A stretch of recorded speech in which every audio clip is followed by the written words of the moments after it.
And welcome to my channel. पिछले video मैंने आपको एटम्स के बारे में बताया और हमने बताया कि एटम्स किस तरह से हम इसको रिप्रेजेंट करते हैं बाय सिंबल, है ना। आज हम पढ़ेंगे मॉलिक्यूल्स। मॉलिक्यूल क्या होते हैं, मॉलिक्यूल या अणु क्या होते हैं। मॉलिक्यूल्स जो है जब दो या दो से अधिक एटम्स एक साथ कंबाइन होते हैं तो मॉलिक्यूल फॉर्म करते हैं। तो अब ये एटम्स जो है वो मॉलिक्यूल क्यों बनाते हैं। एटम्स जो हैं वो स्टेबल नहीं होते हैं, वो केमिकली रिएक्ट करते हैं। जैसे ऑक्सीजन कभी भी एक मॉलिक्यूल ऑक्सीजन है उसमें केवल एक एटम नहीं होगा, वो दो एटम होंगे, तो वो डायटॉमिक होते हैं। तो कुछ ऐसे मॉलिक्यूल्स हैं या कुछ ऐसे एटम्स हैं जो मॉलिक्यूल्स के रूप में ही क्या होते हैं, उनका वो फ्री स्टेट में रहते हैं, है ना। तो ऐसा क्यों, क्योंकि वो स्टेबल नहीं होते हैं। स्टेबिलिटी को अडेप्ट या स्टेबिलिटी को ग्रहण करने के लिए वो क्या करते हैं, मॉलिक्यूल्स बनाते हैं। अब मॉलिक्यूल्स जो हैं वो हो सकते हैं कि एक तरह के एटम से ही मॉलिक्यूल्स बने या अलग अलग एटम से मॉलिक्यूल्स बन सकते हैं। तो molecule can be form by two types. एक है same kind of atoms combines to form molecule। जैसे for example O2, H2, N2। यहाँ पे क्या है, दो एटम ऑक्सीजन के कंबाइंस हो रहे हैं और ऑक्सीजन बना रहा है। हाइड्रोजन के दो एटम्स कंबाइन होकर हाइड्रोजन बना रहा है।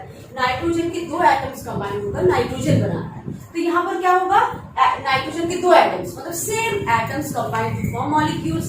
एंड दूसरे कंडीशन में हो सकता है when different kind of atoms form molecules। इसमें क्या होता है, दो या दो से अधिक कोई दूसरे एटम्स, जैसे वाटर में H2O, इसमें क्या होगा, दो एटम्स हैं किसके, हाइड्रोजन के, और एक एटम है किसका, ऑक्सीजन का। One atom is of oxygen. That means इसमें क्या है कि ये डिफरेंट एटम से बना हुआ है। तो एक मॉलिक्यूल वाटर में दो एटम्स हाइड्रोजन और एक एटम ऑक्सीजन प्रेजेंट है। अब मॉलिक्यूल्स क्या होते हैं, हमने बता दिया कि मॉलिक्यूल्स जो है वो जब हम दो या दो से अधिक एटम्स कंबाइन करते हैं, वो atoms can be of same kind, atoms can be of different kind. अब एटॉमिसिटी एक और आता है। What is atomicity. एटॉमिसिटी मतलब होता है कि कितने नंबर ऑफ एटम्स कंबाइन हुए हैं, that number is known as atomicity. परमाणुता क्या कहलाता है, परमाणुता। परमाणुता का मतलब होता है कि कितने परमाणु आपस में जुड़कर एक अणु का निर्माण कर रहे हैं। जैसे ये ऑक्सीजन है, ऑक्सीजन में कितने मॉलिक्यूल्स, कितने एटम्स हैं, दो, इसलिए ये क्या है, डाई एटॉमिक। इसको हम कहते हैं डाई एटॉमिक। दो एटम से बना है, डाई, है ना। कुछ ऐसे एटम्स हैं जो एक एटम से बने होते हैं, जैसे आर्गन, हीलियम, ये एक एटम से बने होते हैं। इसको हम कहते हैं मोनो एटॉमिक, इनको कहते हैं मोनो एटॉमिक, या हम इसको कहते हैं एक परमाणुक अणु।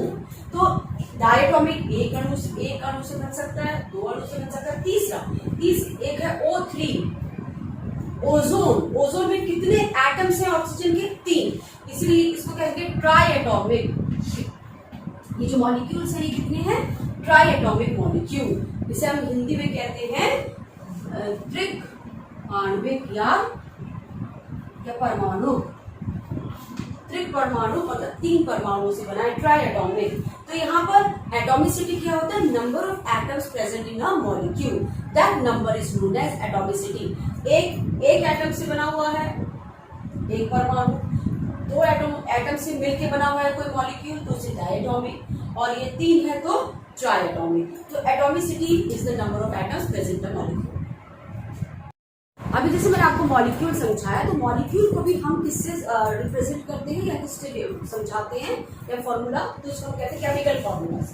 तो केमिकल फॉर्मूला या हम बोल सकते हैं मॉलिक्यूलर फॉर्मूला, रासायनिक सूत्र के द्वारा हम इसको बताते हैं। तो रासायनिक सूत्र में सबसे पहले हमको हम रासायनिक सूत्र क्या होता है, कोई भी मॉलिक्यूल या कोई भी एटम में कितने, एक मॉलिक्यूल में, कंपाउंड्स में एक मॉलिक्यूल में कितने एटम्स हैं वो कंपोजिशन को पूरा बताना, कितने एटम्स हैं हर नंबर ऑफ एटम्स में बताना। तो What is chemical formula? Chemical formula is denote the composition of a molecule. रासायनिक सूत्र क्या होता है? वो किसी भी एक मॉलिक्यूल में उपस्थित परमाणु की संख्या बताता है, पूरा डिनोट करता है। तो जैसे हमने एग्जांपल किया CO2 carbon dioxide. Carbon dioxide का फॉर्मूला क्या होगा? एक मॉलिक्यूल में कितने कार्बन होंगे? 1। ऑक्सीजन कितना होगा? 2। तो ये हमारा क्या हुआ? रासायनिक सूत्र हुआ। अब आयनिक कंपाउंड्स में अब हम रासायनिक सूत्र को किस तरह से लिखेंगे, कैसे लिखेंगे? तो जितने भी आयनिक कंपाउंड्स होते हैं, आयनिक कंपाउंड में जैसे मैंने आपको पिछली वीडियो बताया, आयनिक कंपाउंड या आयनिक जो कैसे बनते हैं? एक एटम जो है वो क्या करेगा? इलेक्ट्रॉन को क्या करेगा? गेन करेगा, एक इलेक्ट्रॉन लेगा और एक इलेक्ट्रॉन देगा। तो इसमें पॉजिटिव कैटायन और एनायन बनते हैं। तो जो एटम्स इलेक्ट्रॉन्स को देते हैं या इलेक्ट्रॉन को त्याग करते हैं, वो क्या बनाएंगे? कैटायन, है ना, धनायन बनाएंगे। और जो इलेक्ट्रॉन्स को लेते हैं वो क्या बनाएंगे? जैसे जो एटम्स इलेक्ट्रॉन को लेते हैं वो क्या बनाएंगे? अनायन, या हम कहेंगे ऋणायन। तो कैटायन और एनायन से हम बने रिएक्शन जो हमारी होगी या कंपाउंड जो बनेगा वो क्या बनेगा? Ionic compound. अब फॉर एग्जांपल जैसे A और B दो कंपाउंड्स हैं। अब प्रत्येक एटम्स का एक वैलेंसी होती है, संयोजकता होती है।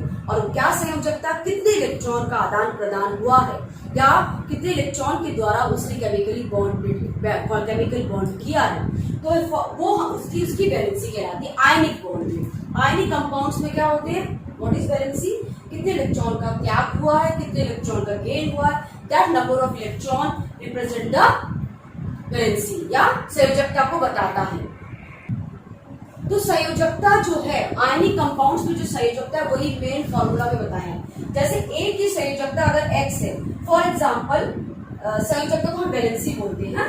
तो valency of A is X and valency of B is Y। तो जब हम कंपाउंड लिखेंगे A और B के द्वारा कोई मॉलिक्यूल बनेगा या कोई कंपाउंड बनेगा, तो A की जो वैलेंसी है वो B में लिखी जाती है और B की जो वैलेंसी है वो A में लिखी जाती है। तो ये है केमिकल फॉर्मूला, कैसे आयनिक कंपाउंड का बनता है। तो हम एग्जांपल देखेंगे और फिर हम उसको समझेंगे। फॉर एग्जांपल मैग्नीशियम ऑक्साइड, या मैग्नीशियम ऑक्साइड को ही हम बताते हैं कि मैग्नीशियम ऑक्साइड का MgO क्यों है? क्योंकि मैग्नीशियम की जो वैलेंसी होती है 2A2 होता है एटॉमिक नंबर। दो इलेक्ट्रॉन को क्या करेगा? त्याग करेगा, तो बनाएगा Mg2+। और ऑक्सीजन होता है 8 होता है, तो हम लिखेंगे 2 8 6, है ना। इसमें दो इलेक्ट्रॉन को लेगा और बनाएगा O2-। तो जब Mg2+ और O2-, इसकी वैलेंसी क्या हो गई? 2, इसकी वैलेंसी 2, तो टोटल क्या हो गया? MgO। तो हमारा जो कंपाउंड बना वो बनेगा MgO। एक और एग्जांपल है जैसे Al2O3। Al2O3 कैसे बनेगा? एल्यूमिनियम हम नाम लिख रहे हैं और इसका फॉर्मूला हमको बनाना है। एल्यूमिनियम ऑक्साइड का हमको फॉर्मूला बनाना है, तो कैसे बनेगा? एल्यूमिनियम जो होता है वो होता है उसका एटॉमिक नंबर 13, तो कैसे होगा? 2A3। That means aluminium 3 electron को लूज करता है और बनाता है 3 पॉजिटिव। और ऑक्सीजन को जैसे मैंने आपको पिछले में बताया कि 8 होता है, तो 2 and 6। तो इसमें इसका मतलब क्या हुआ? 2 इलेक्ट्रॉन को लेगा ताकि ऑक्टेट इसका फुल हो जाए, तो बनेगा O2-। ये 2-2 क्यों इलेक्ट्रॉन दे रहा है? ये 3 इलेक्ट्रॉन देगा, ये 2 इलेक्ट्रॉन लेगा। क्यों? क्योंकि इसको ऑक्टेट को फुल करना है। ऑक्टेट में 8 इलेक्ट्रॉन होने चाहिए, इसीलिए इसमें 2- हो गया। तो जब हम क्या कहेंगे? इसकी वैलेंसी कितनी हो गई? एल्यूमिनियम की वैलेंसी कितनी हुई? एल्यूमिनियम की वैलेंसी हो गई 3 और यहाँ पे इसकी वैलेंसी हो गई 2। अब जो एल्यूमिनियम, जब हम नाम इसका फॉर्मूला लिखेंगे एल्यूमिनियम और ऑक्सीजन, तो एल्यूमिनियम की वैलेंसी हम लिखेंगे 3 में, ऑक्सीजन की वैलेंसी हम लिखेंगे एल्यूमिनियम में। तो फॉर्मूला हो जाएगा एल्यूमिनियम ऑक्साइड का Al2O3।